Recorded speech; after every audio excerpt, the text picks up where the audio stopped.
ভারতের আমরা চারদিকে সারাউন্ডেড বাই ভারত, তিন দিকে এবং 18 কোটি লোকের একটা মুসলিম কান্ট্রি, এটা আনরেস্ট হলে, এটা দরিদ্র হলে, বাংলাদেশ দুর্ভিক্ষ হলে, বিদ্রোহ হলে, বিপ্লব হলে সবচেয়ে বেশি ক্ষতিগ্রস্ত হবে ভারত। কারণ এখান থেকে স্পিল ওভার ইফেক্টে এটা ছড়িয়ে যাবে ভারতে। সো সেই অর্থে ভারত বাংলাদেশে উস্কানি করে এখানে সিভিল ওয়ার অথবা এখানে সন্ত্রাসবাদকে ব্যাপক প্রমোট করবে, এটা ভারতের পয়েন্ট অফ ভিউ থেকে কোনো যৌক্তিক কারণ নেই। যদি যৌক্তিক কারণ না থাকে তাহলে 14, 18 এবং 24-এর নির্বাচনে অমন অবস্থান তাদের কেন ছিল? না, ওদের অবস্থান, ভোট হয়েছে বাংলাদেশে, তারা সমর্থন দিয়েছে, তারা রিকগনিশন করেছে। এখন যদি সামনে একটা ভোট হয় যেখানে আওয়ামী লীগ নাই, ধরে নেন সেখানে বিএনপি জয়লাভ করলো, ভারত কি সেই সরকারকে রিকগনিশন দিবে না? ভারত কি জিয়াউর রহমানকে রিকগনিশন দেয়নি? ভারত কি খন্দকার মোস্তাজকে রিকগনিশন দেয়নি? বঙ্গবন্ধু হত্যা হলো 15ই আগস্ট, ভারত ওই গভর্নমেন্টটা একদম ইলিগালি গভর্নমেন্ট, তো সেটাকে রিকগনিশন দিল 28শে আগস্ট, মাত্র 13 দিন পরে। তো ফরেন পলিসি তো কখনো অত ইমোশনাল হয় না, বর্তমানকে ঘিরে হয়। তো বর্তমান হচ্ছে এখন এটা।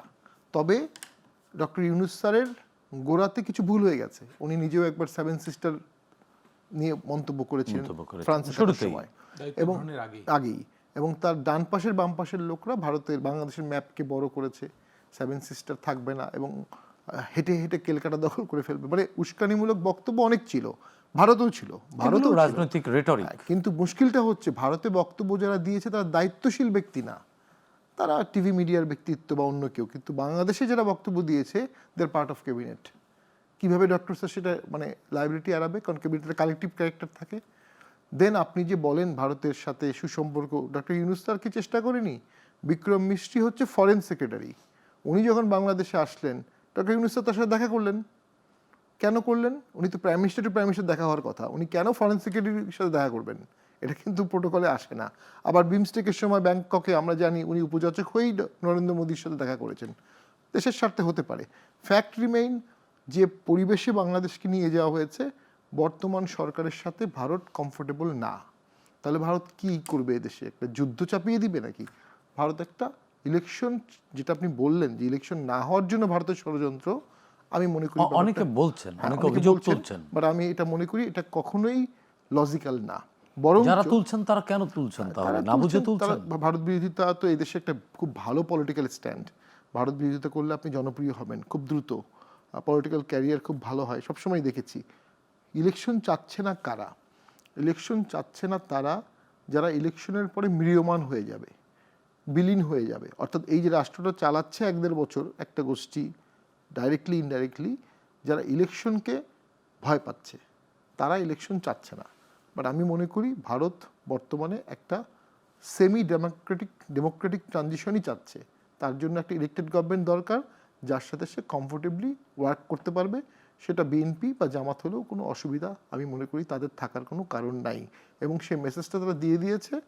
জয়শঙ্কর সাহেব এসেছেন, এসে জনাব তারেক জিয়ার সাথে পার্সোনালি দেখা করেছেন, কন্ডোলেন্স মেসেজ দিয়েছেন, আর কারোর সাথে দেখা করেননি। চিফ অ্যাডভাইজারের সাথে দেখা করেননি, ফরেন মিনিস্টারের সাথে দেখা করেননি, ফরেন অ্যাডভাইজারও দেখা করেননি। অর্থাৎ তারা একটা ডেমোক্রেটিক ফোর্সের দিকেই যাচ্ছে। পলিটিক্যাল গভর্নমেন্ট, সেটা আমি মনে করি বাংলাদেশের জন্য খারাপ নিউজ না। মোস্তাফিজকে যেভাবে সাডেনলি না করে দেওয়া হয়েছে এবং যে ব্যাখ্যাটা দেওয়া হয়েছে, এটা কখনোই যৌক্তিক ব্যাখ্যা না। যদি মোস্তাফিজের সিকিউরিটি ইস্যু থাকে সেটা তাদেরকে এনশিওর করতে হবে। বাট তারা বলেছেন রাইজিং টেনশন অথবা বর্তমান সিচুয়েশনের কারণে। আবার মোস্তাফিজকে সরিয়ে দিয়েছে বলে আমরা কিন্তু আইপিএল এর সম্প্রচার বন্ধ করে দিলাম টোটালি। তো আমরা পাল্টাপাল্টি, এটাও আমি সাপোর্ট করি না। কারণ আমাদের যদি মনে করেন বাংলাদেশের কি বা করার ছিল না, বাংলাদেশে এটা আলোচনা করা উচিত ছিল, এক্সপ্লেনেশন চেতে পারতো, cricket board to cricket board আলাপ হতে পারতো। আমরা যদি আইসোলেশনে চলে যাই তাহলে তো ভারতের কোনো ক্ষতি নাই, ক্ষতি তো আমাদের।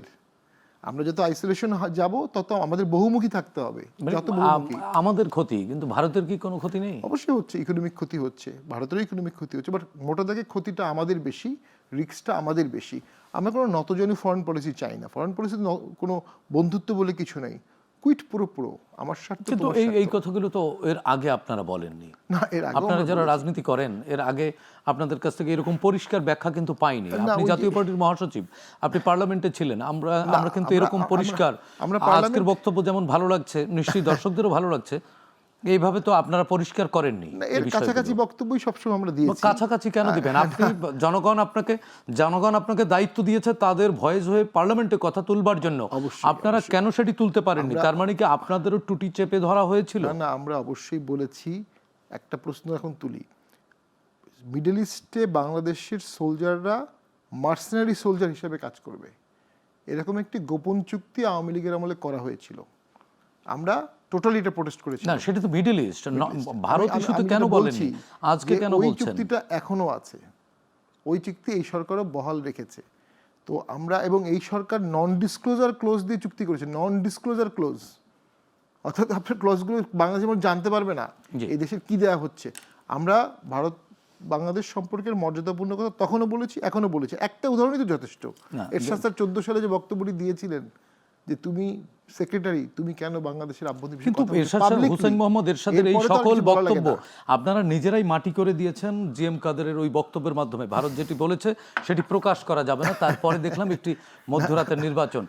পাটোয়ারি ভাই, আপনার কাছ থেকে আবারও শুনবো। আমরা একটু হাসান মামুন ভাই আপনার কাছ থেকে শুনতে চাই, ভারত বাংলাদেশ এই সম্পর্কের সময় যে নির্বাচন এবং পাটোয়ারি ভাই যেটি আলোচনা করছেন, আপনি কি সমর্থন করেন? আমি বলতে চাই যে শুধু 2014 থেকে না, আসলে 2008-এর নির্বাচনেও কিন্তু ভারতের একটা ভূমিকা ছিল, পশ্চিমাদের ভূমিকা ছিল, ভারতের ভূমিকা ছিল, এবং তৎকালীন 111 সরকারেরও ভূমিকা ছিল।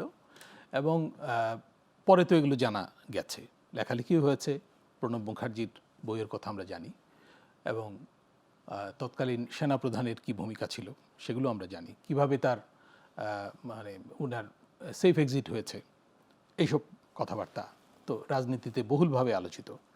তো ভারতের এই যে ইনফ্লুয়েন্সটা, এটা কিন্তু বেড়েছে এই 111-এর ভেতর দিয়ে, এবং এটা অব্যাহতভাবে চলেছে 2024 সাল পর্যন্ত। এবং এর প্রভাবটা এত বেশি ছিল যে মার্কিন যুক্তরাষ্ট্রের ভূমিকাকেও কিন্তু আড়াল করে দিয়েছে, ভারত দিতে পেরেছে, নাহলে 24-এর নির্বাচন হতো না।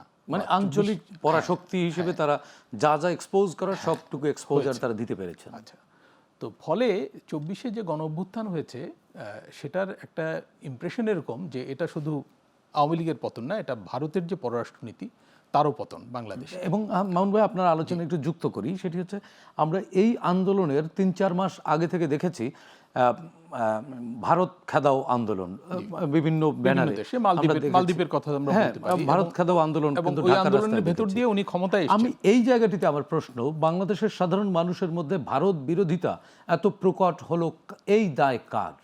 কে তৈরি করলো এই মানসিকতা? প্রথম কথা হচ্ছে যে ভারতের সমর্থন বা সহায়তায় আমরা স্বাধীন হলেও যখন থেকে আমরা একটা স্বাধীন সত্তা হলাম তখন থেকেই কিন্তু এটা মানে এটা বাড়তে শুরু করে, এটা কোনো সন্দেহ নাই। এটা কি এমনি এমনি ন্যাচারালি হ্যাঁ, এটা হওয়ারই কথা, কারণ আমাদের একটা স্বাধীন সত্তা হয়েছে এবং প্রতিবেশী এত বড় একটা দেশ, এবং এখানে সাম্প্রদায়িক প্রশ্ন আছে, এগুলো কিন্তু একেবারে বিলীন হয়ে যায়নি।